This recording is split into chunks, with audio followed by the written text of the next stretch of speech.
The Graphic Histories Podcast. I got bit by a radioactive bug. I tried an experimental drug. Went up for a stroll on a gamma testing range. I found an enchanted hurricane. I made a serum that made me small. I modified the serum so it would make me tall.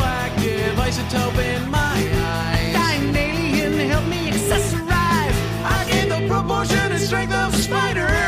Now I'm invincible and I can fly. I lost my sight, my other senses were heightened. I'm gonna put on my pajamas and go fight crime. Hey there and welcome to the Graphic Histories Podcast. My name is Andre Mayette and I will be your host. Big thanks to Luca the Mock for our theme song, Superpowers. And big thanks to you, gentle listener, for tuning in once again to another fun-filled, action-packed show. Today's guest is Steve Rude. Now this is a doozy for me, another high-profile grab for the podcast, and I'm very excited to have him on the show. Big fan of Nexus, one of the books he co-created. He did that with Capital Comics, then on to First Comics, then on to Dark Horse, and now he's doing it through Kickstarter. Some pretty amazing work that he's doing all on his own now. Him and Mike Barron have parted ways when it comes to Nexus, but are still good friends, and we talk about all that on the episode. So super awesome talking to Steve. Man of conviction, a man of who sticks to his guns and fights for what he believes to be right. And we talk about all that in the conversation. So I'm super glad to get a chance to speak with him. His art style is one that I've always been enamored with. I think it's beautiful. It's iconic, and it heralds back to a simpler time when it came to comic art, but also mixed with a beautiful modern take on it, as well as the way he blends various mediums together to create his art. That being pen and ink, it being paint, it being all kinds of things. So super proud that I got him and happy to have him on the show. Going on in my life, not a whole lot. Getting geared up for the play that I'm directing and starring in. We're going to be having a audition coming up this week for some roles in that. That's a Kurt Vonnegut play, Happy Birthday 1 to June. If you're a Kurt Vonnegut fan, all of the things that make his writing unique and awesome is all in that play. It's a beautiful piece that I'm super excited to bring to the stage.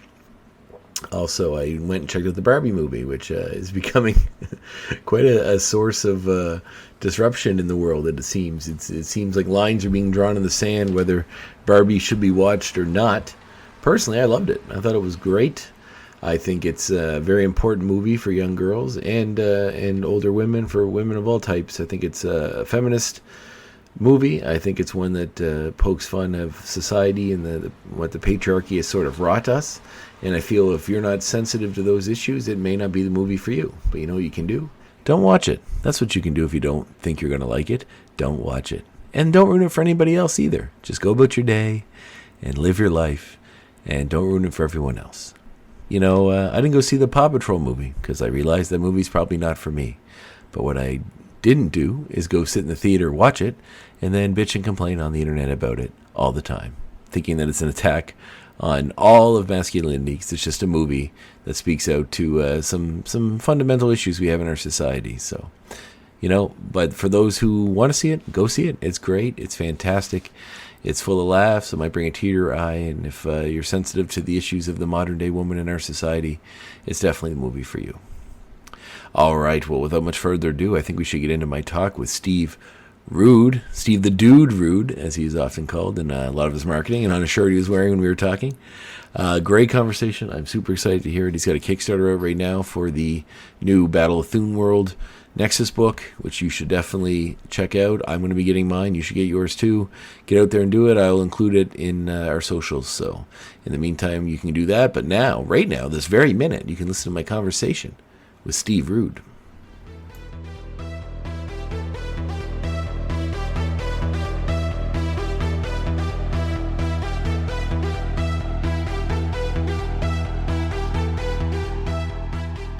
You want to start at the beginning, huh? Sure, if you want to. The very beginning. Well, I was born in Madison, Wisconsin, and I grew up there, and then I moved at too early an age. I think my life would have been much different had I stayed in Madison. I would have been much more adjusted, socially adjusted. I had so many friends back then. I even had a girl I thought I would marry someday. Her name was Celeste. I always liked that name. And I never got a chance to meet up with her later on in life, but I did try. Mm-hmm. And I met Janelli in '91, and it was that problem was solved. Yeah, the moving was not good for me. Was your father like in the military or something? Why did you have to move? No, he moved because of his job. I see. He was in the truck transfer business, something I still have a hard time even relating to, understanding. So different from the way I am. But my dad was actually not a bad artist. No. We used to have drawing contests when I was little, like around 8 or 9, and we would draw animals because that's what I like to draw. I always like to draw my animals, and we would have these contests. We just sit at the couch, get out the animal books, and both copy the same picture. And he was way better than people knew him to be. So I must have inherited some of that from my dad. It sounds like he was encouraging of you doing art anyway. They were never encouraging. They let me do what I want to do, which is the way they should have dealt with me. Because I don't like confines or people telling me what I can't do. I still don't. So that was something that, well, I guess to get into that. So was comics something that you were always a big fan of growing up?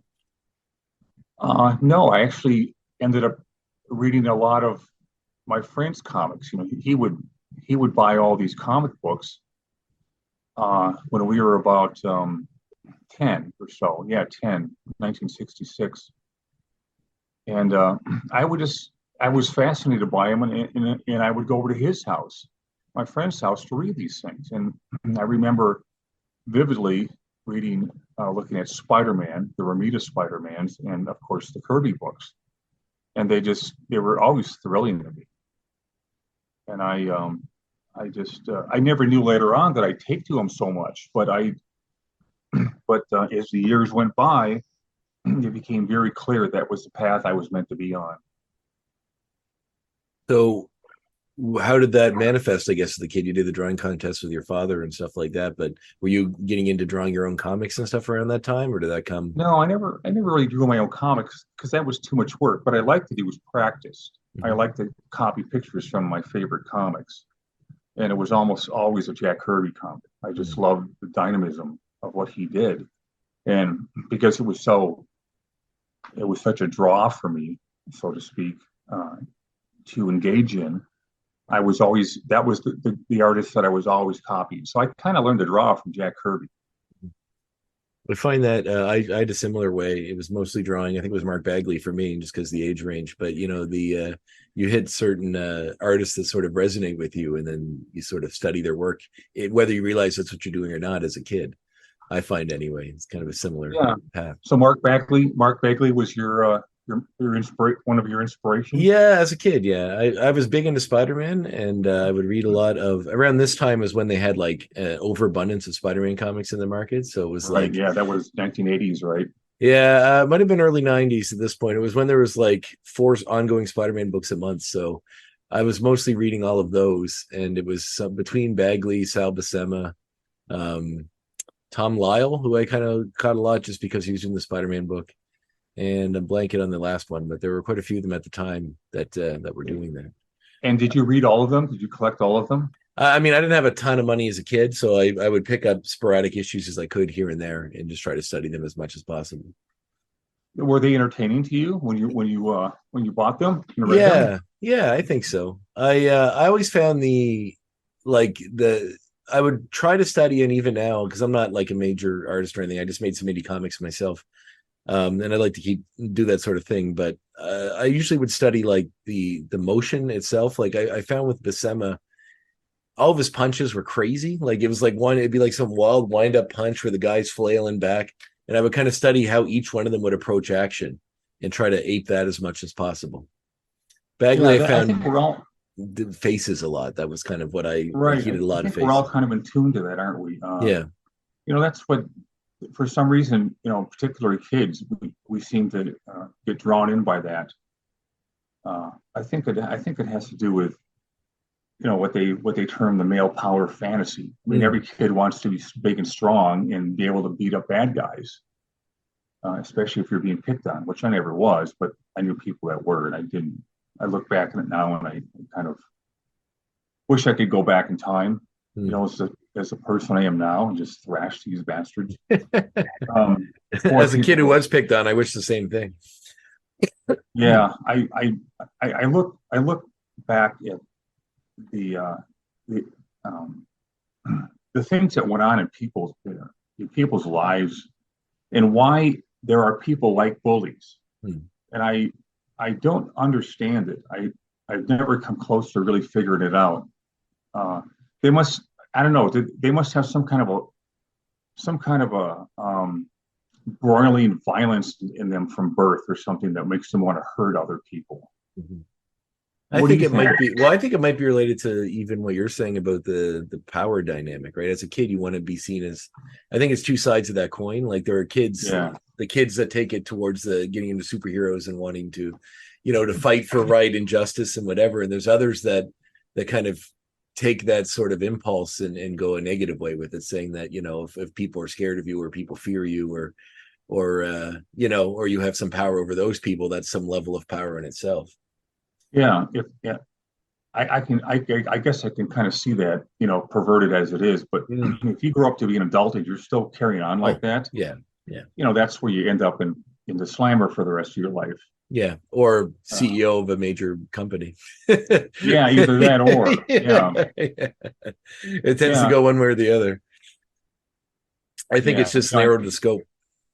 Well, I watched the stuff on YouTube that describes CEO types as often being psychopaths, which is really scary, isn't it?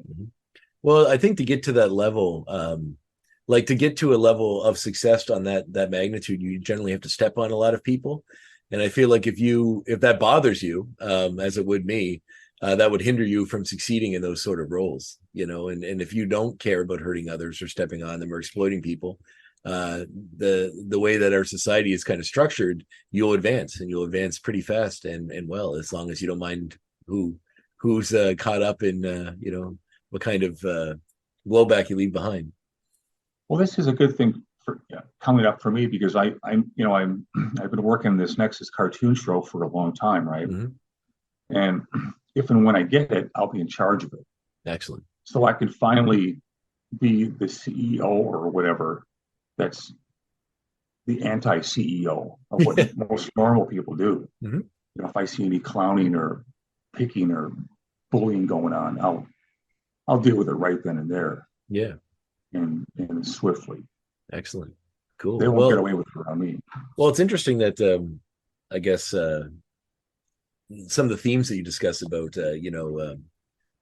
those sort of power dynamics and bullies and kind of them getting what they deserve is sort of a theme that's pretty relevant in the Nexus book that I've noticed. And I'd like to come back to that maybe when we get to that. But how did you get into doing comics originally? Like, what was the first steps into that? Well, the first step was when you emerge from your senior year of high school. That's when you traditionally have to decide what you're going to do with the rest of your life. Is it going to be, most people take the college route. I had no desire to go to college. But within a few years of having a setup, my mom setting me up in our parents' basement with a drawing board and a bed, because there was no other place for me to be. My other brothers and sisters were up in the other bedrooms when we moved for the third time. I had to, think about everything. What am I going to do here? So for the first year or so, I had to get a job.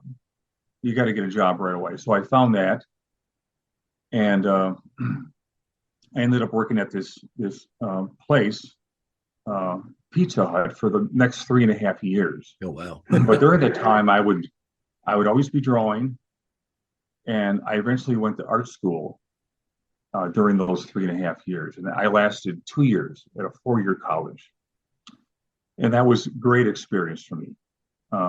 It was very helpful to be around others and have that sense of competition. And one thing I was that I noted that I didn't quite understand at the time was when the freshmen came in to the art school, the first year of me and the rest of these guys came in, there must have been 30 students, 35 students at least, that entered that semester, and by next semester, there was half of them still there. You know, so what do you make of that? I think it has to do with no one's surprise, a lot of a sense of purpose, and you're going to keep going no matter what. And I don't think everyone has that, do they? No, I think there's also a level of because I found this too. Like I went to graphic design in school. I kind of went what I thought was a safer route because you know you could use it commercially for doing commercial art, for designing, you know, anything like that. But also it would give you some tools you could use in doing your own art, which is kind of what I wanted as well. But I found similar, like quite a few people had dropped out after the first year as well. And I think it's kind of when you're faced with the reality of what that career would be like, or the amount of work that's involved in that career, a lot of people think art is, you know, it's easy because, you know, you just get to draw and dream all day. But like, I think when faced with the reality of that, you know, it's a craft like any other, and you have to really put a lot of work into it to hone it, to get it where you want it to be and to work on it. And also it's not always the, you know, the easiest lifestyle when it comes to getting work right off the get-go. So I think when faced with that, some people tend to go try to find a safer route. Yeah, I think most people do want to take a safer route. I was never among the safe route types. No, never. No, yeah. I didn't care anything about the odds. I was going to get what I wanted in life, no matter what. Excellent. So I had an incredible sense of drive that was never going to overtake me, and it's still like that. So I'm among the lucky. I mean, a lot of people have that in the beginning, but they don't have it later on. They get tired and kind of lazy and phased out, and the rest years are behind them. I've never suffered from that, so I'm really among the lucky that I've endured this long and still feel the same about it, like I did when I was in my early 20s. Comics are it for me. They're just the coolest thing. That's awesome.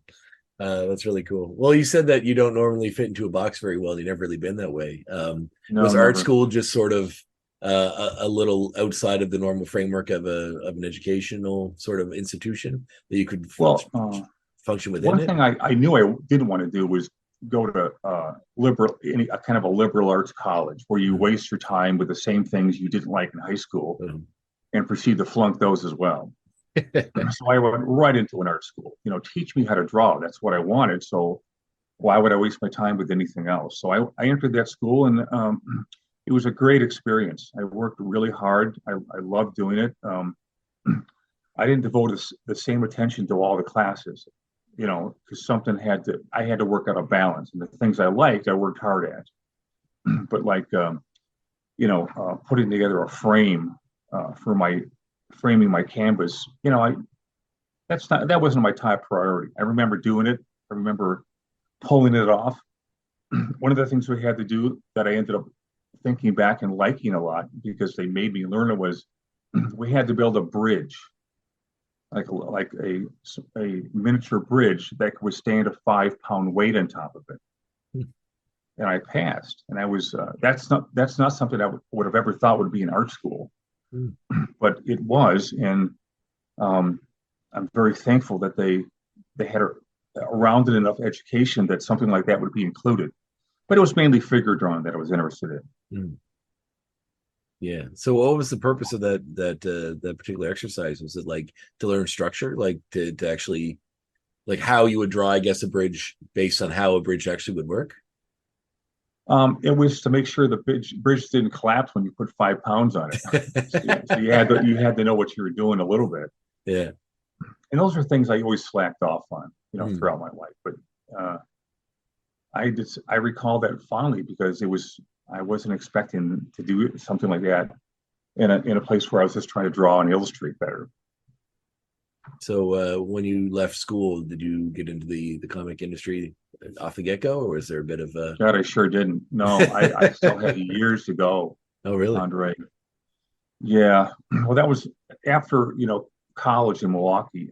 I decided I had to go down to where I was born, my birthplace, Madison, Mhm. Wisconsin. So that was a clear choice. Where was I going to go? Well, I wanted to go back home, which is like 2.5 hours away. When you were a kid, it seemed like, half a continent away, but in fact, it wasn't more than a few hours distance from where I was living.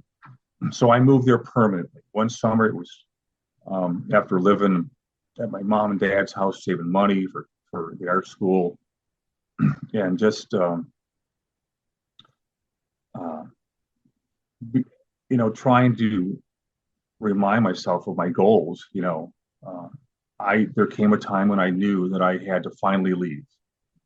So there was no more, renting college dorms for the summertime and all that, which I did. That was also a great experience and great fun. You meet all kinds of people, and that's kind of the purpose of having a life, is to learn about people, because they're so different and so strange sometimes. Um, so that was a very interesting time. I had good friends finally again, and so I moved. I moved down to Madison, and that's when everything. It was time to test my mettle for how I was going to live the rest of my life.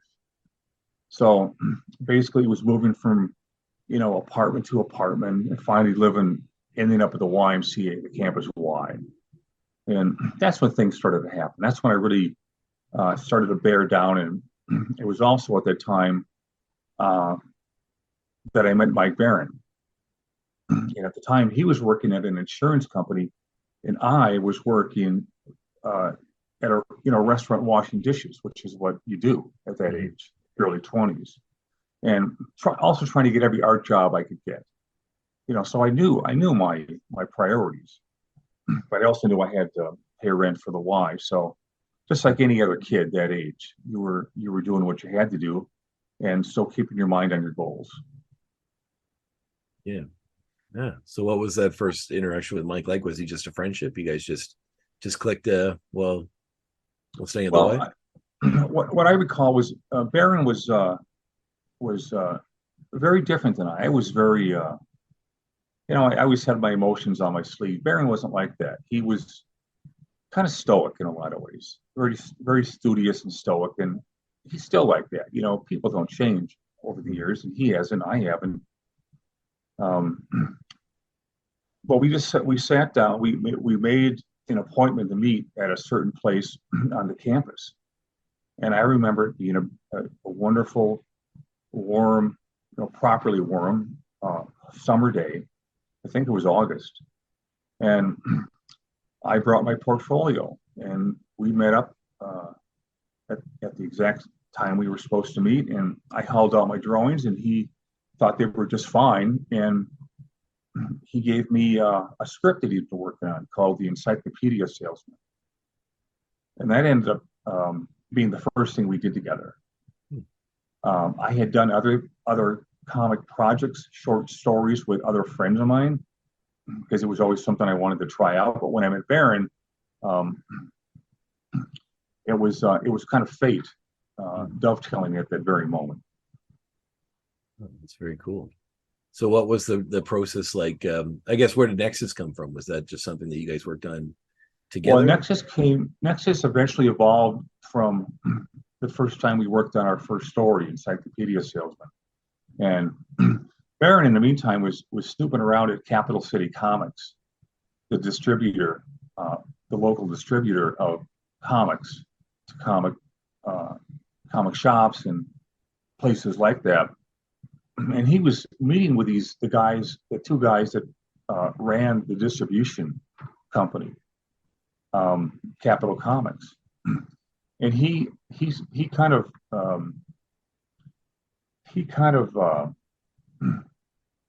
questioned them about what kind of a what if thing, like look, there's this thing called the Justice Machine coming out of Chicago.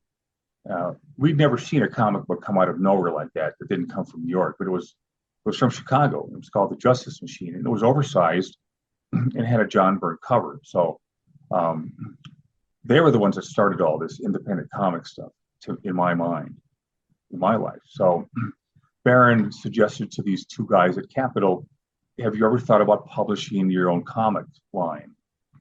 And they hadn't, of course, but they were quickly talked into it by Baron to give us, Baron and I, a chance to come up with something that they might think was publishable.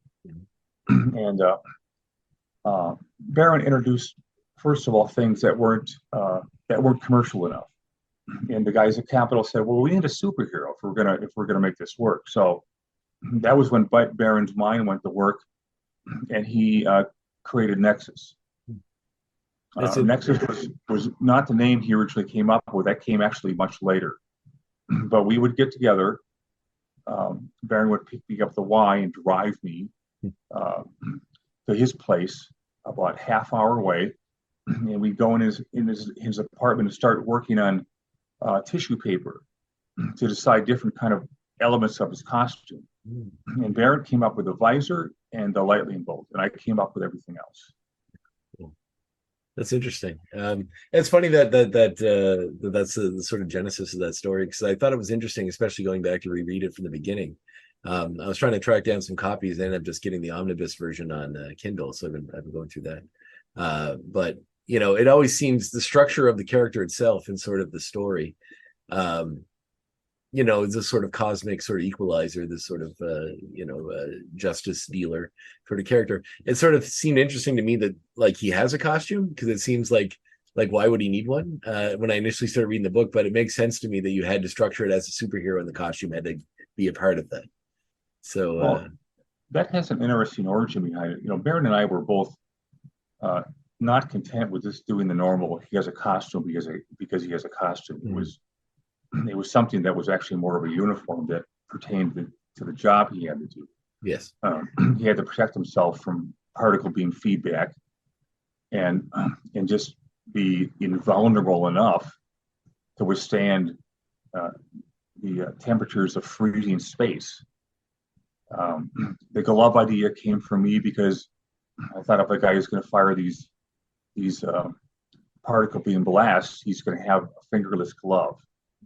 And I always liked the knee-high boots, so that was how we eventually incorporated all the elements into his outfit. Yeah, that's super cool. So the core concept, was that something you guys dug out together, or is that something that Baron had brought to the table? Or? Well, it was a core concept in my mind only because I drew it, but it was all Baron. Baron thought up what was essentially a solar-powered in the stars executioner, futuristic executioner. In fact, we kind of tossed around that name for a while. Something as generic as that. But it was later on that Baron just called me up one day, and it had to be at least 6 months after we invented the costume. And he just said one word to me on the phone. He said, "Nexus." I said, "That's it." Not even knowing what it meant at the time. A connection to a larger entity, which we managed to work out as the series progressed. But he basically had the whole thing in his mind. Baron did, before as we started the book. And we met one day at the most expensive restaurant in Madison called Les Trois. And we sat down in the bar area, and he just proceeded to explain the whole story to me. Yeah, it was on a planet called Ilum that people still can't pronounce because it had an I in the front instead of an I. He explained this entity called the Merc that was living within the very core of the planet that Nexus lived on, Ilum, and how it was all connected. Sandra Pio, his girlfriend, came into it early on. She was my invention, because I visually made her what I would call my dream girl. A beautiful blonde girl, like Marilyn Monroe or something like that. Well, I've always been fond of, and still am, a lot. I ended up marrying a blonde, which seemed to totally evade my dating life for the first 20 years. I could not. I found one blonde, and all the rest were, dark hair or brown-haired girls, brunettes. But it was a lot of fun finally arriving at the blonde station with Janelli. So, we just went about our lives. We still had jobs we had to adhere to. I think Barron quit that insurance job company as quickly as he could. And I just kept on working at restaurants because it was part of my social life. Mm-hmm. And that was fine. At the same time, going to this new school where I finally met a teacher who was different from all the rest. He was somebody that actually had been a working illustrator. And his name was Mr. Owen Campen. Campen was the guy that taught me the real fundamentals, finally, of what it took to be an artist. Oh, is that so? You mentioned you did 2 years before your course. Did that give you enough to kind of get on your path after that? Yeah, the 2 years at that art school in Milwaukee, we called it MSA, Milwaukee School of Arts. It's since kind of transmorgified into a far more almost militarily rigid version of that, which I don't think much of. No, I wouldn't either. Where you have to walk in and get yourself scanned, and there's guards everywhere, and all this kind of nonsense that people think they have to use today. And so, that really prepared me to go into the next phase of learning down in Madison, called the Madison Area Technical College, and it was a tech college where you learned a trade, and that's where I met Mr. Campen, who was teaching 2 classes, figure drawing and filmmaking. And he also taught painting. And that was what I was really interested in, because in those 2 years at the Milwaukee school, they didn't really teach you a whole lot. I don't think they really knew how to teach painting. There were no real painters that were on the board there, on the faculty. So, but the deciding factor for the Milwaukee school was, if you don't give me a scholarship, I'm going to walk. And it went to people that were more deserving than I. Because I was a bit of a renegade, and they weren't. So it was off to Madison to find out what I could do with my life. That's cool. So once you got the book going, how long did it take before you got involved with First Comics? Oh, First Comics was way later on. We still had capital to put out the first several issues of Nexus. And we started with an oversized magazine format. I don't know why they actually did that. But I look back at the whole capital thing and have very fond memories. But I also thought that the 2 publishers gave up way earlier than they should have. I don't think they had the right stuff to just bravely forge on and make this work in spite of market conditions. And I don't think they had the kind of guts to do that. So I think much more of the editorial branch of Capital Comics, which was formed of Rich Bruning and Karen Price and Sinbabe, Cindy Martin, from that eventually ended up working at Dark Horse. We all ended up somehow years later working at Dark Horse.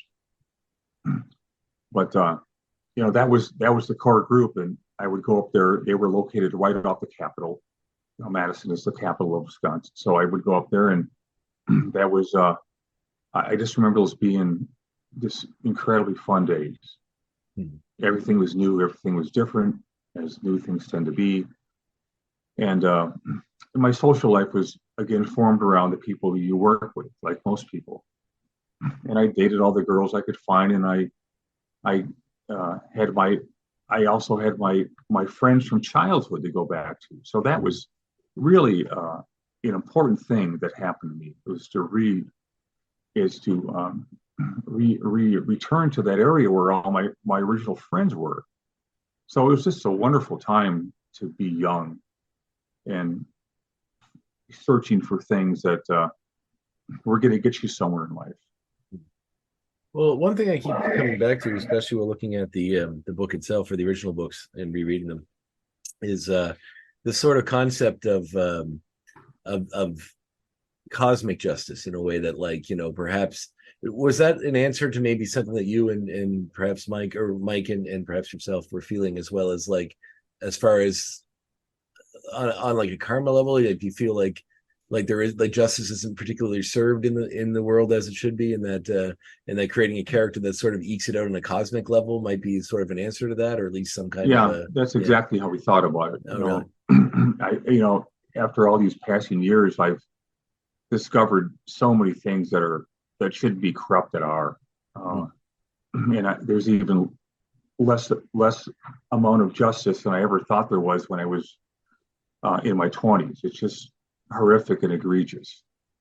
So yeah, we both had a very strong sense of life is not fair to people it should be fair to, and the dirtbags of the world tend to get away with so much, and they, by the time, if and when they're ever caught, they've caused so much damage to things and people they meet. You got to wonder why, if there isn't in fact the cosmic being that is supposed to survey this planet and do something about the bad things, we see no evidence of that. So we had to invent something, this Nexus character, solar powered from the stars, from an alien being called the Merc, to satisfy our need of evening up the odds.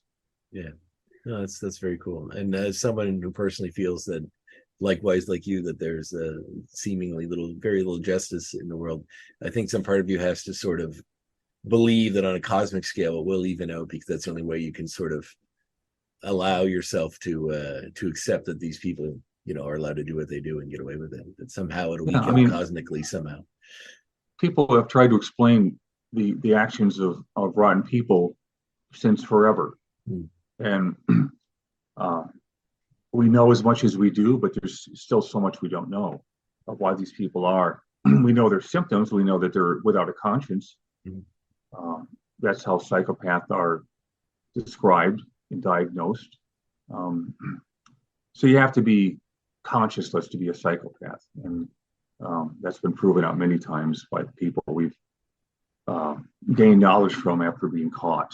But still, it's such an iffy science. I don't know if we'll ever quite get it down, but they're out there and they always will be. So people like me, you, and Baron, we wonder why that is in the first place.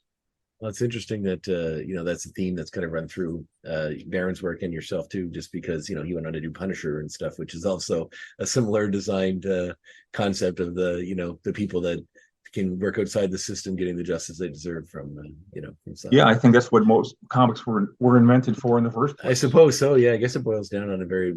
What is Superman but an instrument of justice where we found none? We couldn't find anyone, especially as the war began. The Great War. Yeah, that's very true. I suppose. I guess we boil it all down to it. Some of the more extreme versions of that character, like the Punisher and Nexus, to a lesser extent. Yeah, they're all kind of versions of the same sentiment, aren't they? Just varying levels of intensity. Yes. Yeah. Very cool. So I'm guessing that, like, sorry, it's a wind blew my door closed. So as that went on, I guess, as when you guys eventually made it to First Comics, which must have been a huge jump for you guys as well. You want me to get into the First Comics? Sure, if you don't mind. Yeah. Okay. First Comics, I think, came about in 1986, and that was after the two people that ran Capital Comics decided to cash it in early and just give up. I kind of resent them for that. Maybe you can tell that. Looking back, I think they should have stuck it out a lot longer. Well, you probably could have built something a lot earlier that would have been yours, because you already had the groundwork, and you probably had to start almost from scratch again when you go to a new company, right? It was like that in a lot of ways, yeah. First Comics was was very different than working with Capital. First Comics was very, very strict on deadlines, and they wouldn't allow anyone, including someone like me, who tended to take as much time as I needed to finish a comic, a 24-page comic, that wasn't going to fly anymore. So I had to learn how to really bear down. Eventually, by 1988, it caused a nervous breakdown in me, having to push it out like that, and feeling like I was so constricted in my creativity that I couldn't function anymore. So the kind of guys that you hear about that are, speed demons and from the early Marvel days, that was never going to be me. I learned soon enough. And I had to get satisfaction of the work, so it had to take place at a pace that was suitable for my temperament and still feel like I was having a lot of fun doing them. But eventually that caused problems, and we came down to The Wire one time. That was in the winter. It was around Christmas time. I was actually visiting Chicago, where the first comics offices were, Evanston, Illinois, and I was hanging out with some of the guys I liked there. And then all of a sudden, I get this call from the editor, Rick Oliver, and apparently he had somehow found out that I was in town and hanging out at their very offices at First Comics. And he starts to, I think he must have been sick at the time, but he was actually foaming at the mouth mad. And I kind of made a few jokes back at him, like, relax, Jack, it's not going to kill you. But I think if he'd keep going, it would have killed him.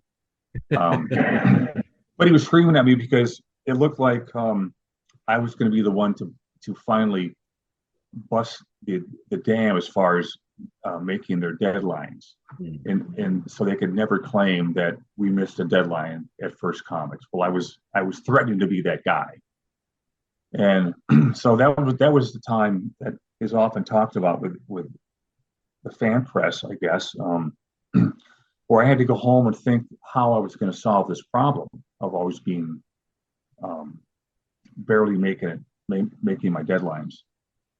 And the thing that I conceived was I could go either one of two ways. I could either draw really, really fast, or I could think very fast. So I ended up doing the latter, thinking very fast. And that came in the form of abbreviated storytelling. I just put down what needed to be there and left everything else out of it. And I remember Baron calling me up after seeing the drawings, and he goes, "Dude, you realize we've solved our deadline problem once and for all? If you can keep doing work like this, we'll never be late. And Oliver's never going to scream at us anymore." That was just me, not Baron. Was there any contention with Baron because of this? Not at all. No, Baron was always on my side. Oh, good. We were always partners from the beginning until the end. It sounds like a lovely partnership. It was great. Yeah. Him and I being such different people, we ended up complimenting each other in all the ways that different people tend to do sometimes, different partnerships. And I think they're fairly common if you look back in history. We're certainly not unique to a partnership of differing personalities. We all know how Lennon was with Paul McCartney. McCartney was the easy one to get along. I don't think I was the easy one to get along. I think I was kind of difficult because I was so headstrong about what I wanted. And it was never big in compromise of any kind. Baron was the same but different.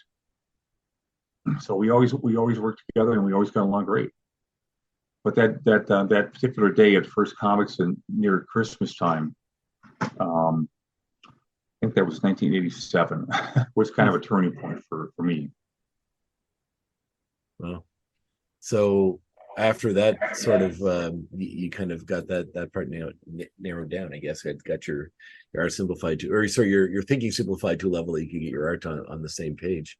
Well, I ended up keeping it up for a while, but not permanently. I eventually just went back to the way I normally do things.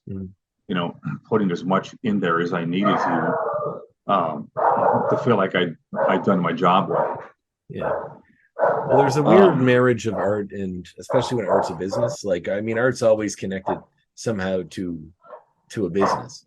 Even if you're just making art as a painter, then you still need to sell it in order to live your life. But when you're working for something like an entity like a comic company or anything like that, where they have deadlines, that sort of stuff, it really puts a lot of imposes a lot of restrictions on people, and especially artists that aren't generally a type of person that accepts restrictions very easily. Usually, what makes artists is that they don't really like to be in a box or follow a particular schedule. So I was always kind of a rebel as far as conventional living goes. But I think the business part of it is actually quite necessary to make the trains run in time. Oh, for sure. I mean, yeah, it's like herding cats. You have to get artists to, otherwise, some people may dicker over the same thing for a very long time. But sometimes it's like you got to find some marriage of that to make it work with a particular artist's talent versus their style of work versus when their books come out. That's why I kind of feel like maybe, which is, I'm very excited about your Kickstarter, which is about the idea that they, you can work on your own time now. Like quite a few of my friends that do books. Hello. Quite a few of my friends that do books, they've done the Kickstarter route and they love it because they can work at their own pace, get it done at their own time, and and sell directly to their fans. Yeah, well, after all these years of being in the business, I think I eventually found a pace that was just right for me, which is leisurely. I have time to do other things for other people, other companies, paintings, illustrations that come along. But my main work is always going to be a comic book artist, in illustrator level artist that works in the comic book business. An illustrator level to me is the highest you can achieve in life, because you have to be able to do anything, draw, paint, anything. Yeah, and that's one thing about your particular work that I find so admirable is that that you work in so many different mediums and they all look so amazing and unique and different to the particular projects that you're on.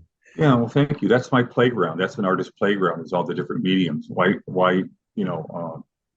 bracket yourself in just one of them? Like pen and ink. That would be way too restrictive for me. I want to have fun and explore them all. Do you find yourself broaching into digital style of animate, or are you kind of a traditionalist when it comes to that sort of stuff? Oh, I'm going to remain traditional until my dying day. Yeah. The more I think about digital and the way it's taken over, I think it's kind of artistically immoral to produce art with a machine. Mm-hmm. Anyone who has spent their life working with normal traditional tools, as they call it, I don't see how they can ever go from that to all the tactile sensations you have working with your hands and your brain and paper, real paper, and tools, real tools, to go from pushing buttons on a machine. That just seems not right to me. And I don't, they do it, they always claim to do it for business reasons and for reasons of turning the job in faster, but I don't know what kind of satisfaction they really get out of it. I'm sure some of them do. There's always someone that will, but producing art with a machine just doesn't feel right. Doesn't sound right to me. And I have to wonder if there's much more of a loss internally working with a machine than they ever did working the way we used to. I'm a fan of, like, I collect records and like Blu-rays and some physical media in that way, and I like the sensation of feeling a physical object and holding it and turning it in your hands. Like that's one thing when I was noticing a lot of people in our comics world using the tablet. And I have one and I have started playing with it, but I do kind of think the drawing part of things, like with pencil, will always be what comes first. And then maybe coloring that way. I don't know. I got to figure it out. But the idea that you have a physical thing at the end of it that some people sell, that you can hold, that's a keepsake, like all of that's really, I would miss losing that. It seems like it's an integral part of the process to me. Well, it sure is to me, but every one of my friends, basically, Alex Ross and I are in touch about this a lot. Mm-hmm. And we bemoan the fact that we seem to be the only two holdouts from the digital world. Mm-hmm. Well, especially both of your styles are such, like, I don't know what that would look like if it wasn't done in a physical, way. I just don't feel like it would seem like your guys' work, especially like both of you, because it's so unique, the style of your painting, that like to see it done in digital format, I think would kind of rob it of its originality a little bit. Well, I certainly think so. You know, Yeah. we're both realists in different kind of ways. I'm probably more of an impressionist, as the word goes. But you know, Alex is a photorealist, and there's a lot of guys that use machines to get photorealism. But what fun is that? Yeah, yeah, and yeah, it's funny because there is something to be said to that. Because like I remember looking at, I think it must have been one of some of Alex Ross's work, maybe it was on Kingdom Come or something. It might have been an old Wizard magazine where they were showing the sort of the pictures he would take for the photorealism that he would use, like the guy holding the shirt open to represent the Superman, the iconic Superman image, or any of that sort of stuff. And it's like, you know, I'd imagine even just setting those shots up with your friends and family or whatever to get those reference points would have been a blast. And losing all that seems sad. It's all part of the illustrator's credo. You know, Yeah. you do whatever you have to achieve. If you're a realist, the realism that your work requires. Mm-hmm. You know, it has to look a certain way. You have your standards and your influences, and that's all part of the game of an illustrator's life. Is putting all those things together and hopefully going from piece to piece, where you continually achieve higher results, or often we don't. You know, sometimes we go backwards in life. There's nothing against that ever happening. It certainly happened to me, but you know, the struggles we have as traditional artists are different than the ones, I think, from the people that press buttons on a machine to get their work executed. Yeah. So while working with First, eventually you guys transitioned and brought Nexus over to Dark Horse. Did First just finish up, or did you guys go on just found a greener pasture? Well, that was when we discovered the high generosity of Mike Richardson, who's the president of Dark Horse. He's a real fan of comics. He just loves what his operation represents. And when First Comics eventually got to the point of having, what do they call it, cash troubles. There's a different word for that. I don't know what it is, but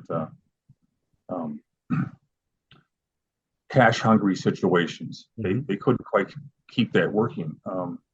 With the investors that they had always helping them out and keeping their company afloat. So 10 years down the line, I think it was with First, and then if not less than that, and then we had to decide where we were going to go. You know, there wasn't a real thing about knowing how to, or having the means to self-publish in 1990 when we went to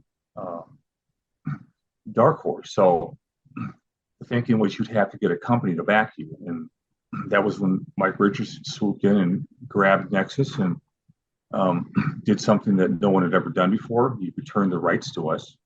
That was something I never understood, how Baron and I, the two creators, could let the actual character rights go to the publisher and not us. So kind of blame Baron for that. You know, he was the big brother of the operation, and he's far more business minded than I am. And I can't believe that something like that would just, you know, be of so little consequence to him that we would eventually have to have a nice guy like Mike Richardson buy the rights back to us, which are anything but cheap. It must have been thousands and thousands of dollars. Oh yeah. So once we landed at Dark Horse, things were good. I don't think I ever quite meshed with the staff of Dark Horse like I did certainly with Capital. That was a very homespun operation, and I was very close to the people at First, the art director and people like that, one of their secretaries, Kathy. Did you get to rub elbows with many of the other creators that were there, like Starlin or yeah, we did. You know, Gillis that was even back to the goes back to the Capital days when they would you know, they wanted to make an impression on the business of publishing, so they would rent presidential suites in San Diego for the shows down there. And that was a gathering place of all the publishers. We'd all hang out there. We'd meet everybody. And that's when I got to meet and get feedback from other creators that I admired. That's cool. I would basically walk up to anyone and show my work and want to get advice on how to improve from them, and everybody gave it to me, and I was always thankful for that, because it every little bit helps you hone into um, your preferences, what you're doing wrong, what you're doing right, faster than if you hadn't gone to those people for feedback. That's very cool. It So, was very cool. at what point did Marvel start come calling, and some of the other bigger publishers you worked for? Well, it's funny because DC started calling much earlier on than Marvel. Marvel, I always thought of kind of the stuck-up company that was starting to get a little too inbred for me. But that Marvel was a company that I always wanted to work for. Why? Because I grew up reading all the comics I read were Marvel comics. DC's were kid stuff. Superman, the Elastic Lad, Jimmy Olsen, Turtle Olsen, and things like that. That was those were a lot of fun. I think if I were to go back and read those, I just have a blast. But at the time, I wanted something with a little more substance, and the only place you could get that was Marvel. And they were really doing all the new innovations, and the way they interacted with fans and told stories, and their artwork was much more appealing to me. Kirby was so dynamic, and so I was always stuck in Marvel. When I eventually got into the field, I still wanted to work for Marvel, and that was kind of during the Jim Shooter reign. But I think more and more as I went on, my own identity of doing what I wanted to do. Nexus is a conglomeration of all things that I grew up with visually. It's Kirby and Glacier's Master of Kung Fu. It's Bruce Lee. It's Star Trek. It's Space Ghost. It's Johnny Quest. All those things you put into the final work that you sign your name to. And the 1980s were really the best years by far that I recall. Everything was kind of one for all and all for one back then still. Yeah, that's cool. I was going through some of what I have with some of your work. I have your Moth comic, as well as the Incredible Hulk Superman one shot, which I thought was really neat. Was that kind of a quagmire to work through with DC and Marvel both being in the? Well, the only problems I had with those companies were their censorship of my work. Okay. Meaning that I like to put in known people into my work. Celebrities, actors, people that are known to the public, because that's part of the fun of drawing comics. Yeah, absolutely. And I don't think anyone ever thought differently, except when the lawyers came in. And for some reason, they took a dim view of that, and they wanted to quash that once and forever. I fought them as hard as I could, still do. I don't believe in their sense of what's right and wrong about what you can put in a comic book. It's never been a problem in movies. It's never been a problem with novels. You can mention anything under the sun, but you put a little picture of Elvis in there somewhere in the corner that nobody should notice, and they come screaming at you with their lawyerly. That's so arbitrary and ridiculous.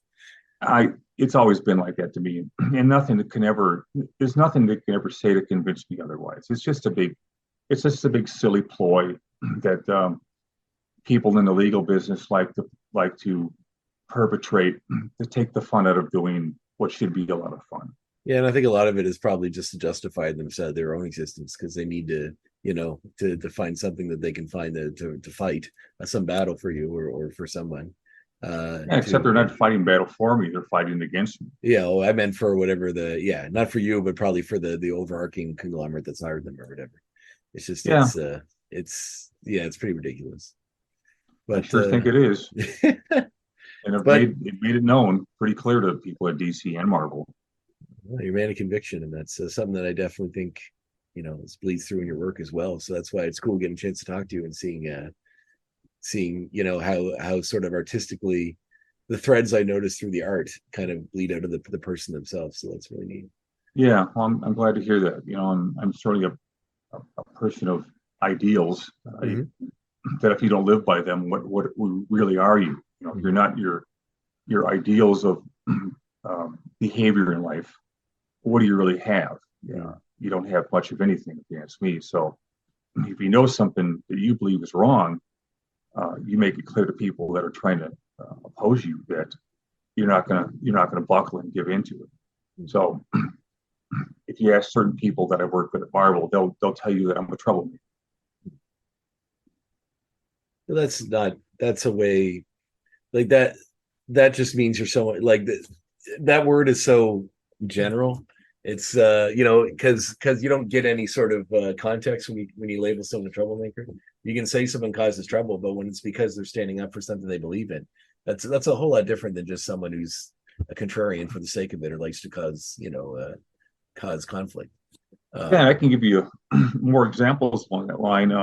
There was a time when Marvel decided to banish and outlaw any smoking things like cigarettes and cigars. Movies did a similar thing.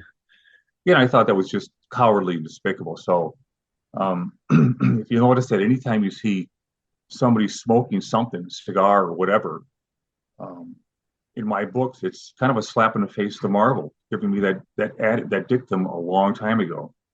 I knew it was crap. I knew it was PC nonsense, and I wasn't going to put up with it. Yeah. So I kept them in the last book I did for them, which was a Captain America miniseries, regardless of what they told me I had to do. And they ended up just taking them out digitally, all the cigarettes. So if you look at some of the poses for certain characters, mostly the bad guys smoking things, they're holding their hand like this, and there's nothing in it. So that's how they dealt with someone like me. Yeah. Well, it sounds like it's it's a path of least resistance for them. They just figure out whatever way they can do with causing the least struggle and doing. Yeah, that means they're cowards. Yeah, no, that's true. And yeah, it's ridiculous. Wow. So I guess to bring us up to today, with your work, and you mentioned that I did read that the new Nexus book that you're putting out through it's Kickstarter, is it, that you have it available on? Yes. Yeah, it's called it's kind of a follow-up for the last book we produced with Kickstarter funds. That was called the Coming of Gormando. That was the latest book of the Nexus continuity that mostly I was responsible for. So when Baron and I started to get divergent in our ideas of where the book should go, it seemed like we were just always opposing each other, and eventually we decided to just give ourselves the freedom to do our own versions of the character. Baron is the rightful author, and he always will be. But my ideas and theories on where the book should go were very much different from where Baron wanted to go with it. Mm-hmm. So what's the solution to that? You do your own separate takes on Nexus. So in a lot of ways, it's a good thing. People get to compare the two finished books to and decide their own preferences of what they prefer with the two creators of the book, and see which one they like the best, or have the most fun reading, or whatever. That's an amazingly unique idea. Not unique, I suppose, but it's a amazingly cool idea to do that. I mean, like, history, especially with art, is full of all these co-creators that have some falling out and can't agree on where things are going to go. But to agree that to both take it whatever way you want to take it is such a I want to say an adult way of doing it, instead of just getting into some legal scuffle or whatever that could possibly happen. So. I think I was putting too much pressure on Baron to conform to the way I wanted things to go. So it was clear that the right thing to do was, we're still close as close as ever to this day. So that's good. I was wondering about that, so I'm happy. Yeah, we're always in touch, just like we've always been. We exchange news on what's going on in the world and complain about it. And I like to hear that Baron is being prolific as ever. He's never been more happy, I think, with his output. He's doing all the things he never got a chance to do and had always wanted to do from the very beginning, which is do novels and everything else he's more than capable of with his long career in comics and prose. And he's still got his unique sense of how to do things. Mine has kind of veered off a little bit from our original sentiments about the character, which is fine. It's just the way it worked out, and in fact, it's working out very well now. Well, it's also something that like the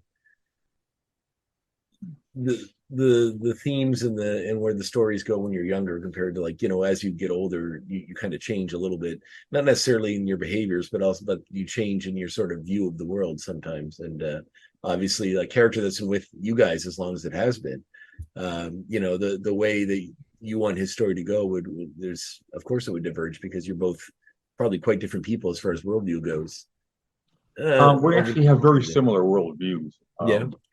But I'll give you an example of how we thought differently about a certain thing. We eventually decided that Nexus and Sunder were going to have a kid. Mm-hmm. So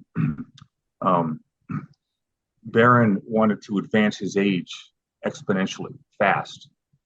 He'd get right into his teenage years, as I recall. And I said, boy, that would take all the fun out of his growing up years. Why would you want to, just go right to high school level with this kid? So I wanted to bring him, almost to a day-to-day time period where we watched him grow up day by day and month by month. So that was one example of how we thought differently about how to do the character of Harry Halpop. Yeah, I always find that in comics, they do that in fiction a lot, where they advance a kid to like someone has a kid and then they get stuck in a time portal or something, and they come back as an adult. Just a way to like kind of dismiss the I guess the narrative lull of just showing them do day-to-day parenting things for the kid. But I don't feel like you need to consider it a lull. If you're creative enough, you can have a lot of fun with that. So well, I've always looked at Nexus as just the two lives of people that keep progressing just as our own lives progress day by day. And so to take those special moments that would occur from a kid who's gone from birth to 5 years old would be criminal to me. And so that's half the fun of finding out what he's grown into, what mysteries might occur with this kid who's presumably gained these powers from his superpowered dad. And how are they going to parent the kid? What are going to be his idiosyncrasies growing up?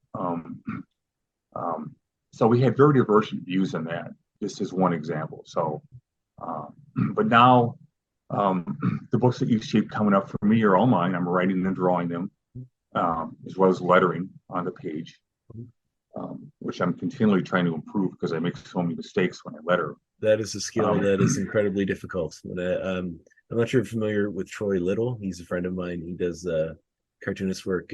He most recently did the Fear and Loathing Las Vegas comic adaptation. Oh, really? Okay. Yeah, but he's worked on a lot of stuff over the years. He's working on he does quite a few of the Rick and Morty comics now. But I watch him hand letter sometimes, like convention or something, and one time, sir, I think it was Stan Sakai was at a con that I was watching him letter, and it was like, oh man. It's such they make it look so effortless, and I was like, I would just screw it up every time, every single time. I feel the same way. That's why I insist on hand lettering a book that is another example of going the way of the dodo. There is no hand lettering in comics anymore, so that's another reason why I want to do my own thing. So I have complete control over things that I don't want to go away, like hand lettering. Yeah, that's awesome. So, just I guess I don't want to take all your time. So, but before I let you go, tell me about the new book and anything else you have coming down the pipeline.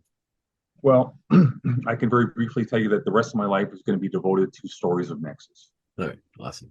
They're going to be, I think, in order to keep financially solvent with these hardcovers, these artist editions, as I call them, which are generally going to be around 300 pages long. The story itself is about 100 pages long. And the one that's coming up called The Battle for Thune World, which is part of the Kickstarter you're talking about, is come to 101 pages of story and art. So, am I proud of it? Extremely. I worked. The thing that's held me back, I think, the most is figuring out dialogue. That's proving a tough nut for me to crack. But you learn by doing. So as long as I keep doing, I will eventually hone in on instead of 1,000 options for a word balloon, just the right specific dialogue. But it's proven to be hard for me. Everything else is actually a lot of fun. Thinking up the ideas, pacing the story, inventing idiosyncratic characters, the bad guys, how they talk, how they think. And you always got to keep your eye on what Nexus is all about in the first place. That he's a cosmic executioner of guys that deserve to be killed. So that's always going to be in the foreground. But in the background, there's going to be a lot of things that I've always wanted to do with the character. And now I have the chance to do it. So I'm very excited about this. Oh, that's awesome. And so what is the additional? You mentioned it's 300-page book with 110 pages of story, 100 whatever from the first one. What is the additional? Is it like the art pages and that sort of stuff, a script, and like what makes up the rest of the content? Well, the rest of the content, if I can take a moment to go grab something for myself. Oh, sure, yeah, go right ahead. Yeah.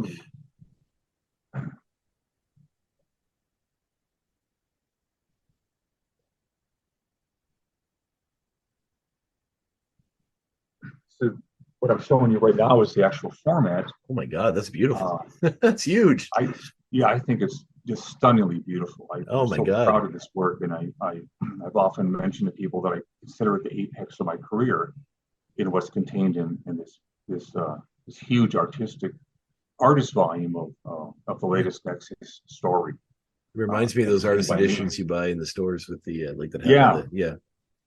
So there's a front and back cover. Gorgeous.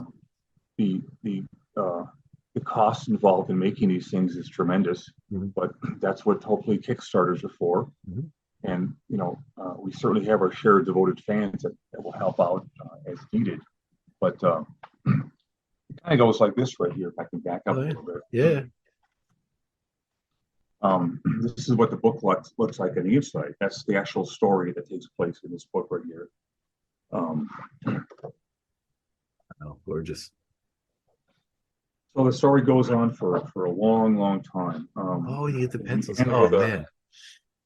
Yeah, we end up with a huge cliffhanger, which is what responsible writers do when they're trying to craft a story. Of course. You always want to find out what's going to happen and keep turning the page. So, and then we have a section that people seem to enjoy, which is the pencil art before it's inked.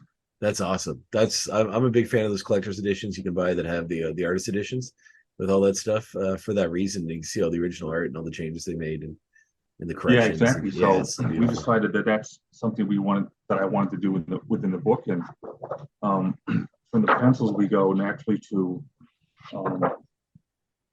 This is a long story, isn't it? The inks. It goes through the inking process, which is all done by hand on board, on Bristol, as it's always been, and for me, always will be. And eventually, when we get through the entire book here, it is a long story, boy. Let me tell you. No, that's cool. That is awesome. It's like you have like the artist edition wrapped into the book itself. It's gorgeous. Yeah. So this little section back here is actually the section that when you do your own book, you can finally have a chance to do, which is I wanted to bring back letter columns.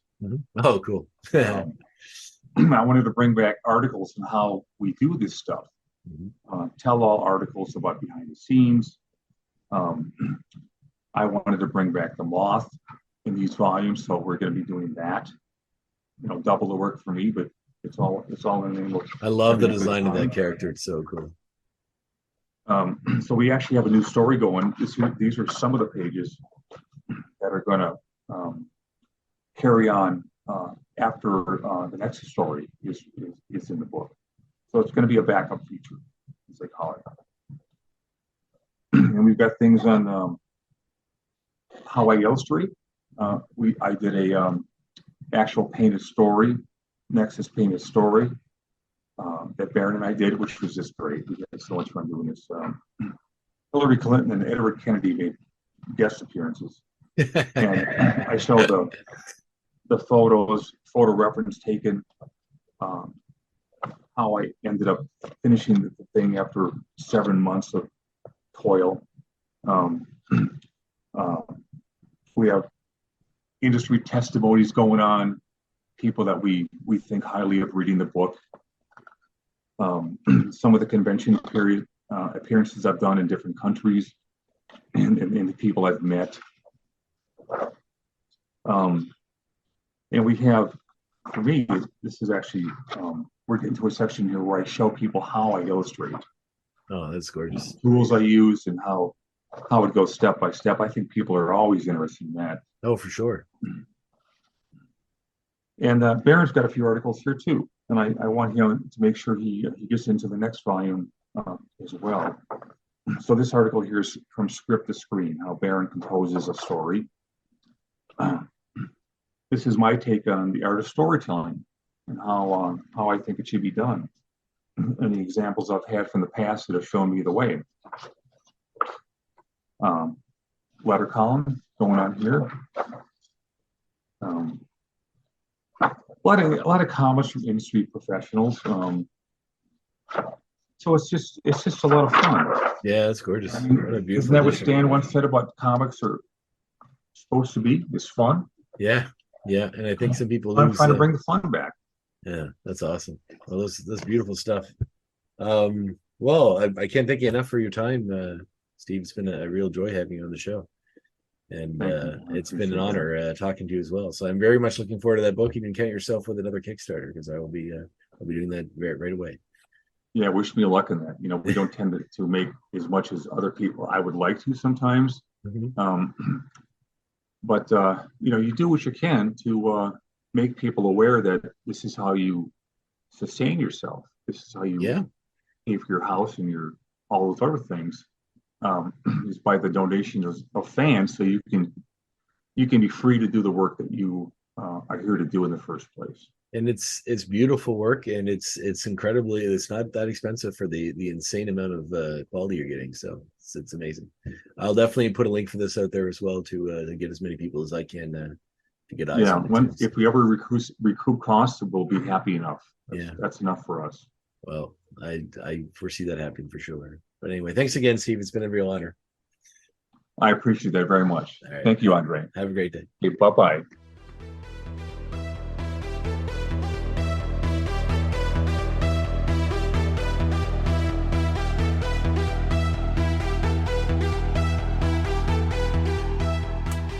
Great conversation with Steve the Dude Rude. As I said, a man of convictions, a man who sticks to his guns and stands by what he believes to be right. And that certainly filters through into his work. Very excited to check out that new book on Kickstarter. Hope you get a chance to as well. I'll include the link on the socials soon, and you can follow that to get on to that and jump into the Kickstarter. Amazing work. And if you're into ebooks, it might not be your thing. I mean, believe me, I like the classic graphic novel too. But if you, have trouble finding those printouts of the Nexus omnibuses, they're all on Kindle for like $5 each. It's a hell of a deal. It's a really good deal. The first trade is like 400, 500 pages. $5, well worth it. And if you got a tablet, you read it pretty close to reading a comic. And it's, I agree. We talked about the tactile experience in this episode, and I don't want to give that away. Believe me, I love me holding a regular comic and flipping through the pages and taking it all in. But, if you want to experience this in a way that won't break the bank, and is a great way to do so, I'd say check out those Kindle copies. But otherwise, grab yourself a copy of the Nexus series wherever you can get it and dive in. It's fantastic and full of amazing themes of, morality, ethics, all the things we talked about actually with Steve. It's one of those books that'll make you think about your stance on certain matters and your stance on what you think is right and wrong, and how those who do wrong should be dealt with. So it's a very interesting book. Well worth your time. Check it out. I don't know who my next guest is yet, as I often don't at this point. However, I am going on vacation in a couple weeks, so I'm trying to nail it down before that, so we can get that announcement out to you soon. I've had some pretty decently big irons in the fire. I know I've sit in the bar pretty high lately with Mark Russell and Tara Audebert and Steve Rude, but I'm hoping to always build bigger, build higher, build wider, build bigger, better, stronger, all that sort of stuff. And I'll let you know when we have our next guest. So in the meantime, thank you very much for tuning in, and I will catch you next time. The Graphic Histories Podcast is a proud partner of the United Federation of Podcasts.